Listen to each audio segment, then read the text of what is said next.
Hello friend, मेरे YouTube channel best maths में आप सभी का स्वागत है। आज की इस वीडियो में हम क्लास 9th का चैप्टर नंबर 11 के एक्सरसाइज 11.4 के क्वेश्चन नंबर 9 को समझेंगे। तो चलिए देखते हैं क्वेश्चन नंबर 9 में हमें क्या कहा गया है। लोहे के 27 ठोस, ठीक है, लोहे के 27 ठोस गोलों को पिघलाकर, ठीक है, यहाँ पर जैसे कि एक गोला है जो 27 थे, ठीक है, इस तरह से ये गोला है, ठीक है। ये कितने थे हमारे 27 छोटे छोटे लोहे के थे, ठीक है। गोलों को पिघला दिया गया, ठीक है, इसमें इसको क्या कर दिया गया, पिघला दिया गया, जिसमें से प्रत्येक की जो त्रिज्या थी, ये जो हमें छोटे वाले है जो त्रिज्या थी वो r है और पृष्ठीय क्षेत्रफल s है। एक बड़ा गोला बनाया गया, यानी कि 27 गोलों को पिघला कर एक बड़ा गोला बनाया गया, ठीक है, यानी कि इतना बड़ा मान लीजिए गोला बनाया गया इस तरह से, ठीक है, मान लीजिए। और इसका जो त्रिज्या दिया गया है, इस वाले का जो छोटे वाले का दे रखा है यहाँ पर, वो कितना दे रखा है, देखिए जो दे रखा है वो क्या है, r, और जो बड़ा वाला यानी कि जो नए गोले की जो त्रिज्या दे रखा है यहाँ पर r डैश दे रखा है, ठीक है। नए गोले की जो त्रिज्या है वो r डैश दे रहा है, r डैश दिया हुआ है, ठीक है। इस तरह से हमें ये क्वेश्चन में दिया हुआ है, लेकिन हमें इस डायग्राम से अभी कोई मतलब नहीं है, बस हमने आपको ये समझाने के लिए बताया, ठीक है, बनाया था, ठीक है। ये आपको हमने सिर्फ समझाने के लिए बनाया था। अब देखिए, अब इसका सॉल्यूशन कैसे करेंगे, अब आप वो देखना सिर्फ। तो देखिए ये पहला पार्ट है इसका, ठीक है, पहला पार्ट है ये, और ये हमारा दूसरा पार्ट है, ठीक है, इस तरह से बनाया गया है। उसके बाद क्या कहा गया, जिसका पृष्ठीय क्षेत्रफल एस डैश है ज्ञात कीजिए। हमें ज्ञात ये और ये चीज़, ये दोनों चीज़ हमें ज्ञात करना है। तो चलिए करते हैं। तो क्या करेंगे, पहले जो हमें क्वेश्चन में गिवन है, ठीक है, ये हम अभी यहाँ से सॉल्यूशन नहीं करें, यहाँ पर गिवन कर देते हैं जो हमें क्वेश्चन में दिया हुआ है। क्या दिया हुआ है, जो छोटे, ठीक है, लिखेंगे छोटे, यहाँ पर क्या क्या कहा गया है, छोटे गोले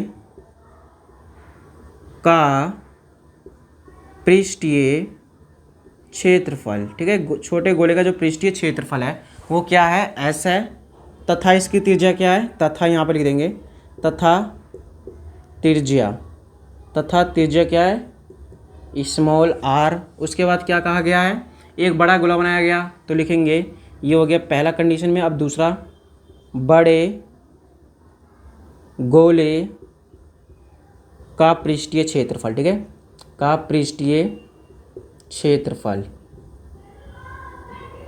क्या मतलब कि r पृष्ठीय क्षेत्रफल क्या दे रखा है हमें, s डैश, ठीक है, ये तीन चीज़ हमें दिया हुआ है, तो हमें r डैश ये निकालना है, ठीक है, ये हमें बताना है। तो चलिए देखते हैं कैसे बताएंगे। ये हमारा जो एक्सरसाइज था 11.4, ये हमारा आयतन पे आधारित है, तो हम आयतन के ही सहित करेंगे, ठीक है। तो चलिए देखते हैं, लिखेंगे बड़े गोले का आयतन, बड़े गोले का आयतन, आयतन क्यों ले रहे हैं, क्योंकि इसको पिघलाकर एक बड़ा गोला बनाया गया है, वो भी लोहा का है इसीलिए, ठीक है। यहाँ से हम इसका इक्वेशन स्टार्ट कर रहे हैं सॉल्यूशन। बड़े गोले का आयतन और बराबर ये कितना से बना है, 27 गुना छोटे गोले का आयतन, ठीक है, इस तरह से हमने ये लिख दिया। अब यहाँ पर ध्यान से समझना, अब आपको यहाँ पर ध्यान से क्या समझना है वो देखिए।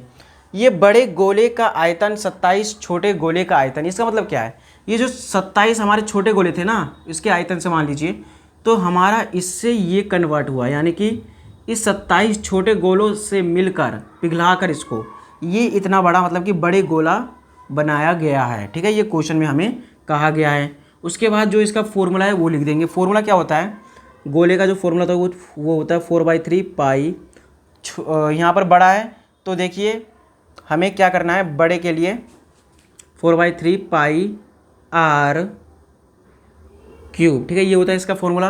लेकिन छोटे, यहाँ पर देखेंगे नए गोले की त्रिज्या, तो नए गोला तो हमारा यही बना है ना, जो बड़े गोले का आयतन है, यही हमारा मिलकर ये छोटे छोटे बनकर ये बना है, तो इसको हम डैश में लेंगे, ठीक है। तो 4/3 पाई r डैश क्यूब, ठीक है, ये हो गया, इसमें हो जाएगा 4/3 पाई आर क्यूब। इसमें आर स्मॉल रहेगा, क्यों? क्योंकि ये हमें क्वेश्चन में कहा गया है जो छोटा वाला है, जैसा कि यहाँ पर कहा गया है। और इसका जो पृष्ठीय क्षेत्रफल है ये तो हमें दिया हुआ है, ठीक है, इस तरह से ये हमें दिया हुआ है। अब जो कटेगा उसको काट देंगे, 4/3 और 4/3 कट गया, पाई से पाई कट गया, और आर डैश क्यूब बराबर आर क्यूब, ये बचा हमारा। अब देखिए इसमें हम क्या करेंगे, इसको अब हमें ध्यान से समझना है। और ये तो हमने इसका फॉर्मूला लिखा था, और इसके साथ गुना में क्या था, 27, तो ये 27 तो हमारा अलग ही रहा। तो हमारे पास क्या क्या बचा, आर डैश का क्यूब बराबर आर क्यूब इंटू 27, ये बचा। अब यहाँ पर इसका सॉल्यूशन करेंगे, ठीक है, इधर तो देखिए आर डैश का जो क्यूब है और यहाँ पर आर क्यूब इंटू 27 ये चीज़ है। यहाँ पर जो आर डैश का क्यूब है ये क्यूब को उधर भेज देंगे, ठीक है, तो यहाँ पर हो जाएगा, ठीक है, इस तरह से हो जाएगा क्यूब रूट, ठीक है, इस तरह से क्यूब रूट लगा दिया। अब देखिए ये आर का क्यूब यानी कि ये किसका हो जाएगा, यहाँ पर आपको पूरा खोल के दिखा देते हैं। यहाँ पर इसके अंदर ब्रैकेट में हमें 3 का जोड़ा बनाना है, इसका मतलब 3 का जोड़ा बनाता है। तो आर गुना आर गुना आर गुना 3 तिया 9 और 9 तिया 27 इसका, तो देखिए आर बाहर हो जाएगा और 3 बाहर हो जाएगा, यानी कि 3R हो जाएगा। तो आर डैश जो आ गया हमारा कितना आ गया, नया जो त्रिज्या आ गया हमारा कितना आ गया, 3R। इस तरह से हमने इसका पहला पार्ट का तो सॉल्यूशन कर लिया। अब देखिए जो हमें S और S डैश का अनुपात, यानी कि एक तरह से कह सकते हैं जो S और S डैश, ठीक है, ये हमें दिया हुआ है, इसका हमें अनुपात निकालना है, ठीक है। तो S और S डैश, S हमारा क्या है इसमें, पृष्ठीय क्षेत्रफल, तो पृष्ठीय क्षेत्रफल में हम इसका अनुपात ज्ञात करेंगे। तो चलिए निकालते हैं अनुपात, इसका अनुपात।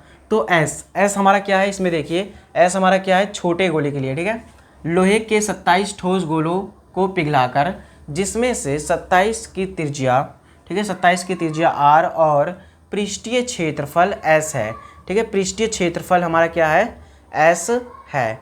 तो इसका जो पृष्ठीय क्षेत्रफल है वो S है, तो इसका पृष्ठीय क्षेत्रफल का फॉर्मूला क्या हो जाएगा, 4 पाई, और इसके लिए R कौन सा लेंगे, ये वाला लेंगे, तो R स्क्वायर, और जो हमारा नया बना है तो 4 पाई R डैश स्क्वायर ये ले लेंगे, ठीक है, इस तरह से।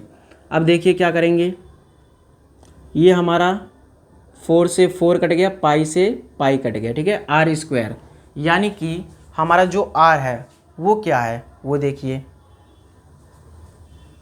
अब ये हमारा R स्क्वायर बचा, यहाँ पर क्या बचा, R स्क्वायर, उसके बाद R डैश स्क्वायर, ये दोनों हमारे पास अभी बचा हुआ है, ठीक है। अब देखिए हम यहाँ पे क्या कर सकते हैं, ठीक है, R स्क्वायर हमारा ऐसे ही रहेगा, उसके बाद देखेंगे R डैश हमारा कितना निकला अभी, R डैश हमने निकाला अभी 3R, तो लिख देंगे यहाँ पर 3R का स्क्वायर, तो बराबर हो जाएगा R स्क्वायर, 3 तिया 9 और R स्क्वायर, तो R स्क्वायर से R स्क्वायर गया तो 1/9, यानी कि आ गया 1:9। इस तरह से इसका सॉल्यूशन हो गया। तो इसी तरह से क्वेश्चन नंबर जो 9 था उसका सॉल्यूशन कंप्लीट हुआ। अब मिलेंगे हम नेक्स्ट वीडियो में, जब तक के लिए धन्यवाद और थैंक यू। मेरे YouTube channel best math sir को आप सभी सब्सक्राइब और लाइक जरूर करें। अब मिलेंगे हम नेक्स्ट वीडियो में, जब तक के लिए थैंक यू और धन्यवाद।